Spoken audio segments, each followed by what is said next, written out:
Let me ask you something. Have you noticed your circle of friends is smaller than it once was? Maybe people have moved away, some friendships drifted, or life simply changed. And maybe you've wondered if that means something is wrong. I want you to know it isn't. In fact, having fewer friends in your later years can actually be a sign of emotional health and wisdom. Let's take a gentle walk through why this shift happens and why it can be such a gift. Point 1. Quality over quantity. When we're younger, we're surrounded by many people, colleagues, neighbors, schoolmates. It feels normal to have a large circle. But with time, priorities change. What becomes more valuable is the quality of those friendships. I think of Margaret, 75. She used to keep up with dozens of people. Now she regularly sees only 3 friends. But these are the friends who know her deeply, who laugh with her, who sit with her through challenges. And she says they know my soul. That's the kind of connection that nourishes us most. Point 2.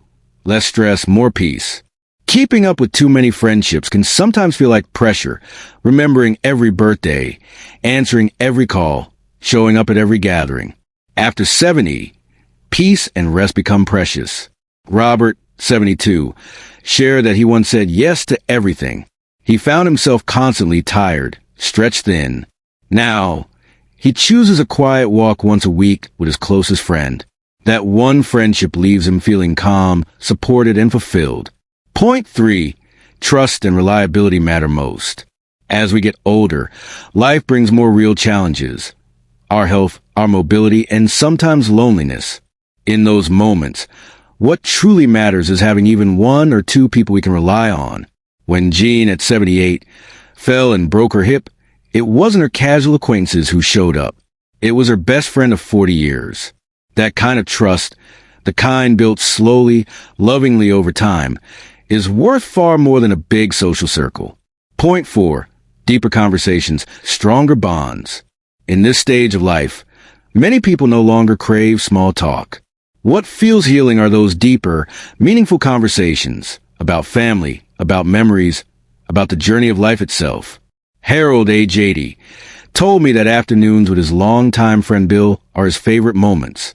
They sip tea and talk about history, their children, even regrets. He said, "It feeds my heart." That's the kind of richness that fewer but closer friendships can give us. Point 5. Freedom to be yourself.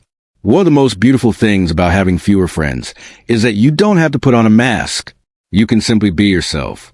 Ellen, in her late 70s, once felt pressure to host big dinners and dress a certain way to keep up socially. Now she spends her evenings with just 2 close companions. With them, she laughs, cries, shares openly, without judgment. That freedom is deeply healing. Point 6. Time and energy are precious. Perhaps more than ever, time feels precious. And when time is precious, we want to spend it wisely with people who bring warmth, comfort, and joy.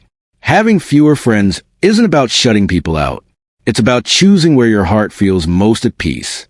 Closing reflection. So, if your circle has grown smaller, please don't see it as a loss. See it as a gift. It means you're focusing on what truly matters: trust, love, peace, and authenticity. I'd love to invite you to reflect. Have your friendships become fewer but deeper over time? How has that shaped your life? Please share in the comments. I read every one. And if this message brought you comfort, I'd be grateful if you liked this video, subscribe for more gentle conversations like this, and shared it with someone who might need a reminder today. Remember, you don't need many friends after 70. You just need the right ones.